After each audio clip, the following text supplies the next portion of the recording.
Terima kasih Anda masih bersama kami dalam NTP Prime Dialog. Pemirsa, Garuda Muda siap menghadapi Korea Utara di perempat final Piala Asia Under-17 malam nanti. Pelatih Nova Arianto menyiapkan taktik dan strategi yang dilatih selama 2 hari usai lolos dari fase grup. Taktik dan strategi didasarkan rekaman laga Korea Utara selama di Piala Asia Under-17. Sang pelatih meminta para pemain tidak takut menghadapi Korea Utara yang jadi salah satu favorit juara. Secara fisik dan mental, Garuda Muda siap menghadapi laga perempat final di Stadion King Abdullah Sport City Hall di Jeddah, Arab Saudi.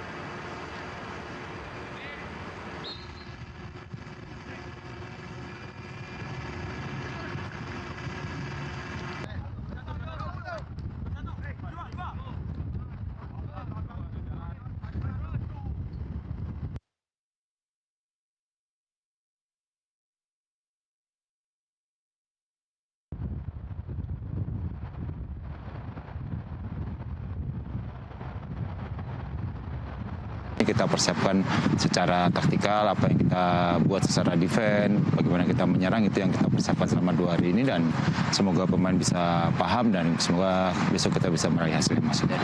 Dari menurut Coach Nova, gimana kira-kira tanggapannya perihal Korea Utara? Korea Utara saya pikir salah satu tim yang menurut saya favorit juara di Piala Asia U17 tahun ini ya, dan kita bisa melihat dari cara mereka bermain bagaimana secara skill, secara mentalitas, secara efektivitas bermain juga saya lihat Korea Utara sangat baik, dan itu yang kita antisipasi, dan saya minta pemain jangan takut secara mental karena sekali lagi besok adalah pertandingan yang saya bilang secara fisik, secara mental itu akan sangat penting dan yang menentukan pertandingan besok. Coach, untuk sebelum match besok kondisi pemain gimana, Coach?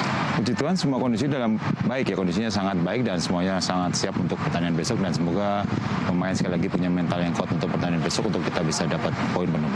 Seperti biasa, Coach Nova meminta kita untuk analisa video pertandingan mereka dan menjalani latihan sesuai dengan strategi yang diterapkan tim pelatih. Dan kita akan melanjutkan dialog kepada Bung Akmal. Bu Akmal, ini kan Korea Utara terkenal sebagai pemain dengan karakter yang keras. Betul. Bagaimanakah siasat kita supaya nantinya bisa menghadapi Korea Utara ini dan tidak takut? Ya, yang pertama kan kalau Korea Utara ini bermain dengan kekuatan fisik ya, hampir mirip lah dengan Korea Selatan dengan mengandalkan kekuatan fisik, kemudian kemampuan individual pemainnya dalam hal ini sprint atau bola-bola jauh yang mereka bisa lakukan. Dan yang menarik bahwa Korea Utara ini bukan seperti tim-tim Arab Saudi yang suka guling-guling gitu kan. Mereka punya jiwa fighter sejati, apalagi mereka dibangun dengan semangat ya. Orang Korea Utara kan mereka punya wajib militernya dan sebagainya. Mungkin setelah ini mereka akan melakukan wajib militer, dan ini yang kemudian membuat para pemain mereka sangat kuat ya. Kemampuan fisik kuat, kemampuan mentalnya juga sangat kuat sekali. Nah, ini yang kemudian diingatkan oleh Coach Nova Arianto bahwa kita juga harus kuat mental melawan Korea Utara. Tidak boleh inferior dan tidak boleh kalah sebelum bertanding. Walaupun tadi dikatakan bahwa Korea Utara ini adalah salah satu tim favorit juara ya, bersama Jepang. Bahkan Jepang sebagai juara bertahan sudah gagal di perempat final kemarin kalah dari Arab Saudi. Artinya di Piala Asia kali ini akan hadir juara baru. Moga-moga juara barunya adalah Indonesia, tim yang bikin kejutan. Karena buat Indonesia, buat Coach Nova ini ada tantangan tersendiri bahwa ini adalah babak knockout yang belum pernah dimenangkan oleh tim Indonesia. Indonesia pernah lolos semifinal Piala Asia U17 pada 1990 ketika itu dilatih oleh Indra Thohir, oleh Parmin dan almarhum Hardi, tapi hasilnya kita kalah di semifinal 0-2 dari Uni Emirat Arab.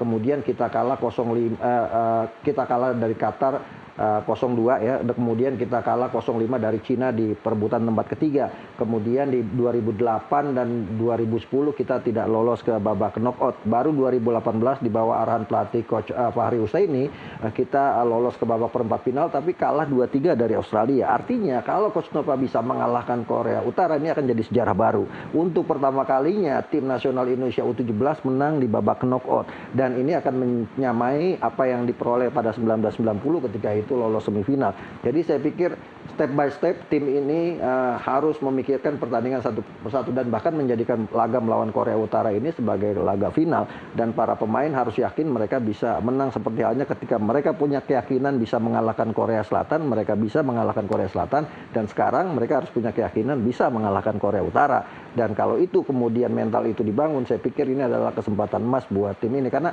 lini belakang solid dan ini harus dibangun komunikasinya, karena pemain Korea Utara itu kalau tidak salah nomor urut keempat pemain dengan postur tubuh tertinggi. Nomor satunya Iran, kemudian nomor duanya Korea Selatan, nomor 4 kalau tidak salah adalah Korea Utara. Jadi mereka secara postur lebih tinggi dari pemain Indonesia. Yang harus diantisipasi adalah bola-bola diagonal dari gelandang-gelandang mereka ke lini depan dari Korea Utara. Dan kalau kita lihat di penyisian kan tim ini tampil sebenarnya sangat bagus. Dia tahan Iran 1-1. Iran itu tim dengan postur tubuh pemain yang paling tinggi di Piala Asia kali ini. Kemudian menang 3-0 melawan Tajikistan, kemudian seri 2-2 melawan Oman. Dengan jumlah gol yang mereka miliki saat ini menggambarkan bahwa mereka juga tim yang sangat berbahaya di lini depan, dan ini harus diantisipasi.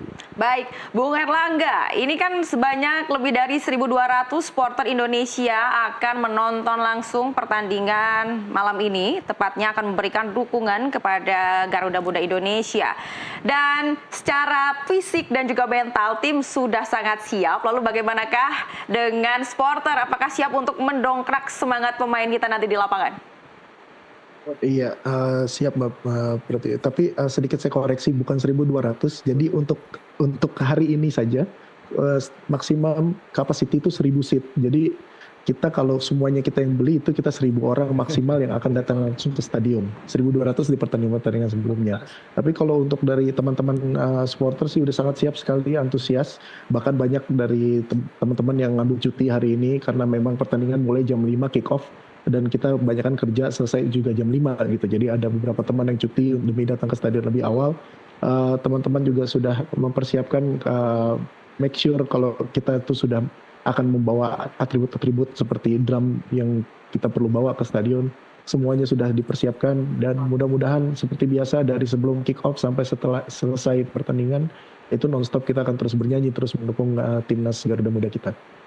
Iya, Bung Akmal, jika kita melihat dari durasi permainan terakhir dari Indonesia melawan Korea Selatan, kemudian Yemen dan juga Afghanistan, ada beberapa pemain cadangan yang digunakan. Betul. Kemudian saat ini prediksinya kemungkinan besar pemain di startup yang lain itu akan dimainkan kembali.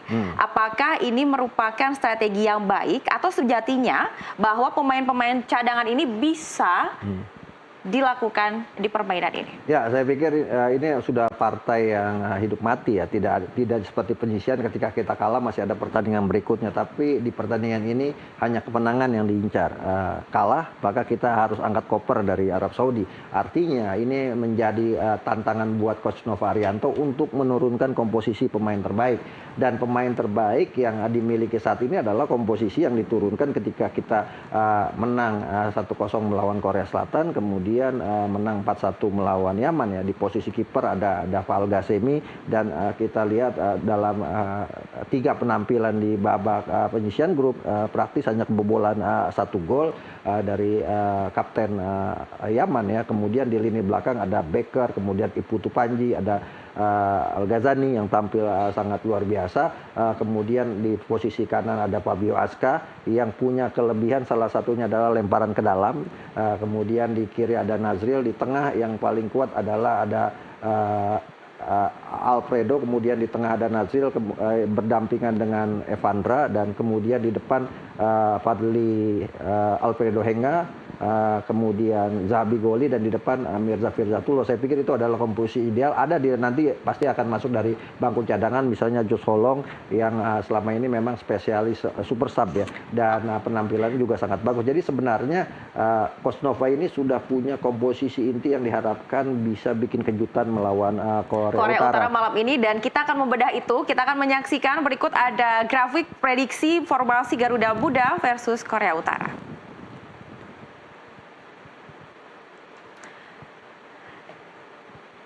Nah, ini merupakan formasi 3-4-3. Ya. Nih, Bung Akmal. Ya. Ya ini formasi 3-4-3, tapi ketika bertahan biasanya Coach Nova pakai 5 pemain belakang ya. Daniel Alfredo, kemudian juga Fabio Asca yang ada di kanan akan turun bersama dengan Al Ghazani Dwi ada di lini belakang.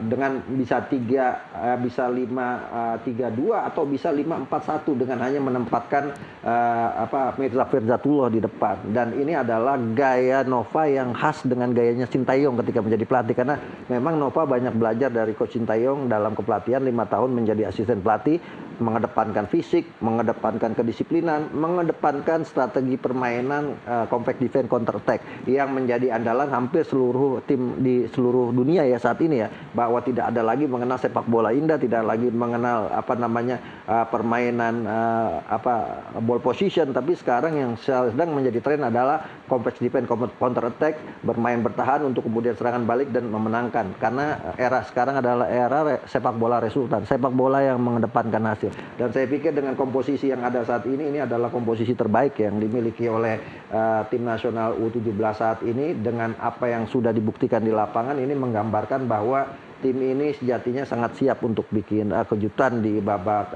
perempat final melawan Korea Utara. Kalau saya seperti tadi Bung Erlangga, mirip-mirip lah harapannya. Nggak perlu menang banyak, 1-0 seperti halnya melawan Korea Selatan waktu itu. Ini akan menjadi sebuah hasil yang sangat besar dan ada sejarah baru yang dicetak oleh tim nasional Indonesia. Walaupun sudah ada sejarah kita lolos ke putaran final Piala Dunia U17 nanti yang akan dimainkan di Qatar pada bulan November 2025. Baik, Bung Akmal, Ya. ini tadi kita sudah melihat formasinya adalah 3-4-3 dan di situ penjaga gawang diisi oleh Dava, betul ya? Apakah ini strategi yang baik dengan menempatkan Dava dalam permainan malam hari ini? Ya, Dava salah satu kiper terbaik yang ada di tim nasional U17 saat ini ya. Kalau kita gambarkan seperti yang saya sebutkan tadi, kalau dari babak kualifikasi misalnya, Dava ini praktis hanya kebobolan 1 gol dalam 6 pertandingan. Ketika clean sheet melawan Kuwait menang 1-0, clean sheet melawan Kepulauan Mauritania Utara dengan menang 10-0, clean sheet melawan Australia dengan skor 0-0, clean sheet ketika berhadapan dengan Korea Selatan ya, kemudian clean sheet juga melawan Afghanistan. Artinya memang Dava Al Ghazani ini di 3 pertandingan terakhir praktis memainkan total 270 menit ya. Bisa dibilang ini adalah pemain yang paling banyak menit bermainnya di tim nasional U17 sejauh ini, dan penampilannya sangat tenang, refleksnya sangat bagus, penempatan posisinya sangat bagus, dan dia merupakan salah satu kekuatan utama kita di lini belakang selain Kapten Iputu Panji dan Matthew Baker. Jadi komposisi di belakang yang sangat kuat ini kita berharap bisa membuat striker-strikernya Korea Utara frustasi. Baik, pencapaian dari Garuda Muda dari awal hingga saat ini, apakah itu bisa disebutkan? Artinya Indonesia dalam pembinaan pemain mudanya sudah berhasil, Bung Akmal. Ya, saya pikir kita selalu berhasil di pembinaan usia muda, ini catatannya yang menarik ya. Tapi kemudian ketika beranjak ke profesional, pemain-pemain ini banyak yang hilang.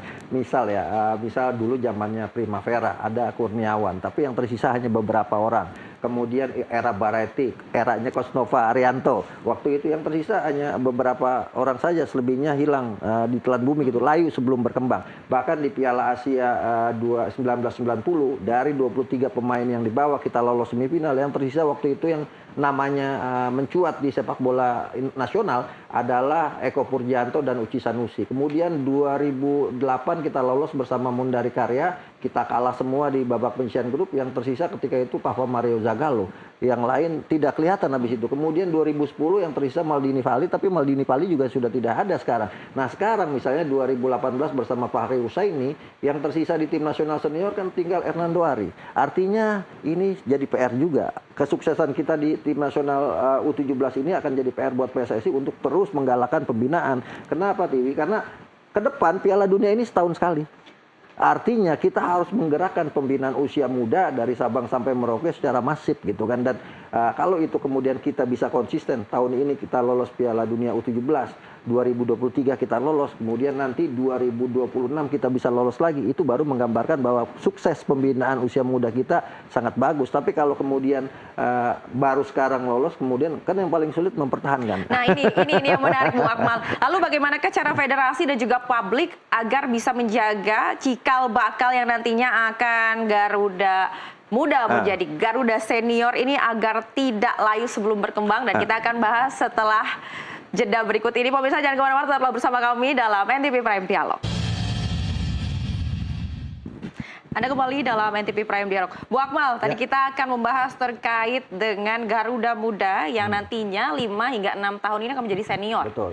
Dan tugas kita untuk menjaga agar tidak layu sebelum berkembang. Betul. Jadi gimana caranya ini Bang, supaya bisa kejaga dan tidak layu? Ya, sejauh ini kan problem di kita adalah ketika usia muda, usia 15 kita bagus, usia 16 bagus, usia 17 bagus. Tapi setelah itu jenjang kompetisinya tidak ada. Nah, karena itu ke depan katanya PSSI akan membangun namanya Elite Pro Academy dalam bentuk kompetisi, bukan turnamen. Karena pemain muda itu akan menjadi bagus kalau banyak jam terbang. Dan jam terbangnya itu didapatkan dari sebuah kompetisi yang berkualitas tentunya, yang kompetitif. Jadi gini, saya teringat apa yang disampaikan oleh Michael Essien, mantan pemain Persib dan dulu pernah menjadi pemain Real Madrid, Chelsea, AC Milan di dunia. Ketika mereka juara Ghana, angkatan mereka juara U20, Michael Essien tuh kepada teman-temannya bilang di ruang ganti, kalau kita akan jadi generasi sukses bukan karena kita juara Piala Dunia U20 ketika itu, karena buat ini adalah piala ini adalah piala yang dalam bentuk proses ya, bukan pencapaian tertinggi. Kita akan sukses kalau kita semua bermain di Eropa. Nah, jadi sebenarnya inilah semangat yang ingin kita tunggu dari timnya Coach Nova Arianto. Barangkali dari tim ini kemudian ada pemain-pemain yang bagus yang bisa main di Eropa seperti Marcelino gitu kan, seperti Witan pernah mengalami itu semua, sehingga kemudian bakat mereka terasa. Bukan tidak ada, kemarin ada angkatan Fahri Husaini, ada Bagus Kavi yang sempat main di Eropa, tapi cuma 1-2 orang kemudian sebentar hilang.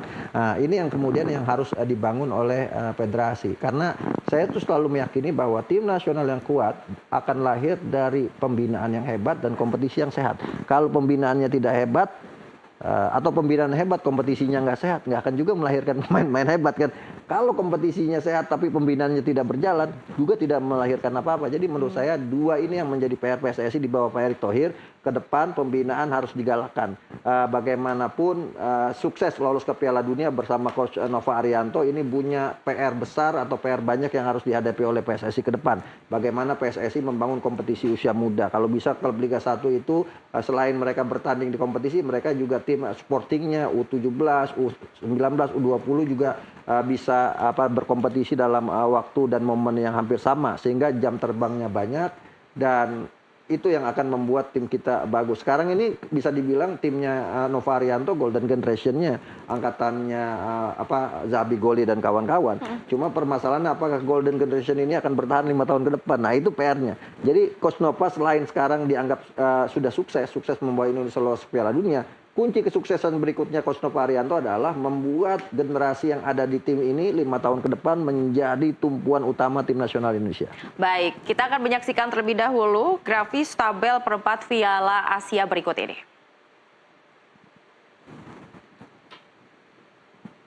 Nah, Bung Akmal, ini adalah tabel perempat final U17. Ya, dari tabel ini ada cocok logi sebenarnya di tim ini dengan timnya Sintayong di Piala Asia, sama-sama Piala Asia. Ketika itu Piala Asia U23 ya, laga kunci di penyisihan grup katanya Coach Sintayong menang 1-0 melawan Australia, kemudian menang 4-1 melawan Yordania.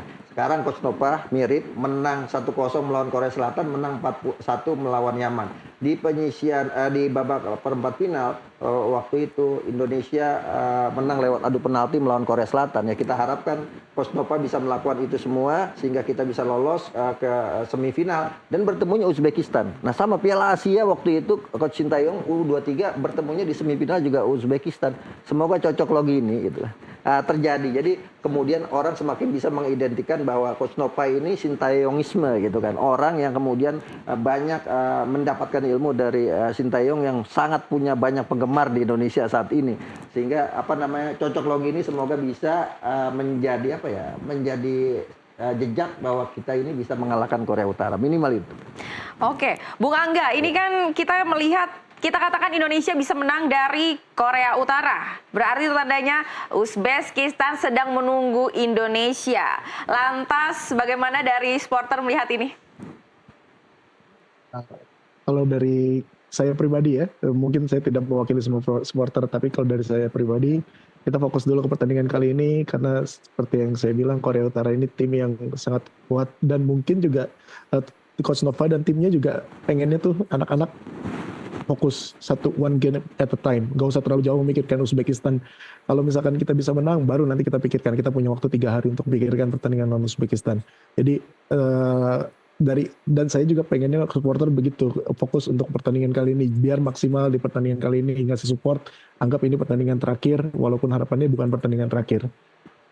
Baik, Bung Akmal. Ya. Ini kan dari pelatih Korea Utara, Oh Tae-song sudah share war. Mereka menyebut kami harus melemahkan keunggulan mereka yang terdiri pertahanan solid dan serangan mematikan. Itu artinya bahwa Indonesia sudah mulai terbaca oleh pelatih lawan. Analisa dari Bung Akmal sendiri seperti apa? Ya saya pikir Oh Tae-song ini sudah belajar dari apa yang didapat Korea Selatan gitu kan. Ketika mereka diunggulkan tapi ternyata kalah dari Indonesia. Artinya Oh Tae-song belajar dari Korea Selatan dan mengingatkan kepada para pemainnya Korea Utara untuk tidak jumawa, untuk tidak merasa super power atau merasa lebih dari Indonesia, karena bagaimanapun sekarang di Piala Asia U17 Indonesia ini menjadi perhatian seluruh peserta Piala Asia, tim yang sangat mengejutkan, tim yang sangat potensial, tim yang sangat produktif seperti tadi dikatakan, lini belakangnya solid, serangan baliknya sangat luar biasa, transisi bermainnya juga sangat bagus. Artinya ketika pelatih dari Korea Utara sudah menyatakan itu menggambarkan bahwa mereka ada rasa gentar melawan Indonesia sejatinya. Dan ini yang harus dimanfaatkan oleh pemain kita. Kalau Korea Utara punya motivasi untuk bisa lolos ke semifinal tentunya untuk berhadapan dengan Uzbekistan, kita harus punya motivasi 2 kali lipat dari Korea Utara untuk bisa memenangkan pertandingan. Saya pikir di pertandingan ini yang akan sangat menentukan adalah mental, dan kita berharap mental Zahabi Goli dan kawan-kawan itu semuanya keluar bahwa mereka yakin dan percaya bahwa mereka bisa memenangkan pertandingan. Kalau kemudian sudah ada keyakinan untuk memenangkan pertandingan, saya pikir itu akan salah satu kunci kita untuk bisa mengalahkan Korea Utara. Tapi jika kita melihat dari rekap pertandingan yang sudah terlewati, dari Bung Akmal melihat mental dari para pemain ini seperti apa? Saya pikir mental sangat bagus ya. Kita lihat waktu kita bermain terakhir melawan Afghanistan. Kita dikurung habis oleh Afghanistan karena kita memainkan pemain pelapis. Kemudian di babak kedua kita masukkan beberapa pemain inti yang pada akhirnya kita bisa melakukan comeback yang sangat luar biasa. Tidak ada yang menyangka hanya dalam waktu 91 detik dengan berada di masa injury time kita bisa mencetak 2 gol lewat Fadli Alberto dan juga Zahabi Goli. Ini menggambarkan bahwa kita ini di injury time saja sudah sangat berbahaya. Nah ini yang kemudian menjadi salah satu kunci ya. Bagaimana transisi dari bertahan ke menyerang kita sangat efektif sejauh ini. Bahkan Evandra Florasta saat ini masuk dalam daftar top scorer sementara di Piala Asia dengan 3 gol. Tadinya bersama dengan Alisep Aibek dari Uzbekistan, tapi karena semalam ketika Uzbekistan menang 3-1 melawan Uni Emirat Arab, dia cetak 2 gol. Sekarang top skorernya adalah bisa Aliyev itu dari Uzbekistan. Tapi penampilan di lini tengah dengan Evandra Florasta yang sangat bagus, kemudian Zahabi Goli yang sangat agresif bermainnya, begitu juga Fadli Alberto yang sangat mobile di lini tengah, menyisir dari sisi kanan. Saya pikir ini yang jadi diwaspadai oleh Korea Utara. Jadi menurut saya yang paling penting di pertandingan ini sama seperti apa yang dikatakan Bung Muhammad Erlangga tadi, fokus. Nah, itu yang paling penting. Yang kedua adalah kita jangan inferior berhadapan dengan Korea Utara. Karena kelemahan paling akut dari bangsa Indonesia saat ini adalah kita selalu inferior ketika berhadapan sama orang asing. Nah, ketika kita tidak inferior, saya pikir siapapun bisa kita kalahkan. Baik, Bung Angga, bagaimanakah prediksi skor malam hari ini? Prediksi saya, harapan saya mudah-mudahan menang, tapi tipis ya, mungkin 1-0 atau bahkan ke extra time, bisa jadi adu penalti, tapi mungkin 1-0. Baik, terima kasih Muhammad Erlangga sebagai Ketua Fans Garuda di Arab Saudi. Terima kasih atas waktunya dan selamat melanjutkan aktivitasnya kembali. Bung Akmal, dari Bung Akmal sebagai pengamat bola, berapakah skor prediksi untuk Indonesia malam hari ini? Ya, kalau saya katakan tadi, saya tidak perlu banyak, kita menang 1-0 itu udah hasil yang sangat bagus. Tapi kalau cocok loginya dengan apa yang dilakukan Sintayong bersama tim nasional U23 gitu kan, dengan jumlah pertandingan atau yang dilakukan oleh Sintayong pada tim nasional Piala Asia U23 hampir mirip dengan Coach Nova di Piala Asia U17, bisa jadi apa yang dikatakan oleh Bung Muhammad Erlangga ada benarnya juga. Perpanjangan waktu adu penalti, karena waktu itu kita perempat final perpanjangan waktu adu penalti melawan Korea Selatan dan kita menang, kita lolos ke semifinal berhadapan dengan Uzbekistan. Jadi kalau harapan saya menang 1-0, kalau tidak seperti apa yang dilakukan oleh apa yang diprediksi tadi oleh Bung Erlangga bisa jadi kenyataan. Tapi menurut saya adalah apapun hasil dari yang didapat oleh tim nasional U17 saat ini, kita harus berikan apresiasi. Anak-anak muda ini adalah potensi-potensi besar kita. Lolos ke perempat final sudah sebuah prestasi besar ya, apalagi kita mendapatkan tiket lolos ke Piala Dunia yang sekarang adalah tahap di mana kita berpikir jauh tentang sepak bola kita, karena nanti November juga kita akan tampil di Piala Dunia. Jadi tim ini harus benar-benar solid dan juga punya program yang jelas sehingga target besar ke depannya bisa kita capai. Yang penting STY gitu ya, selalu tetap yakin. Baik, pokoknya selalu tetap yakin Indonesia pasti juara, begitu ya, Bu Akmal. Dan pemirsa, dialog kita bersama dengan Bung Akmal Marhali sudah selesai. Tetaplah bersama kami di NTV Prime karena kami akan kembali dengan sejumlah informasi lainnya.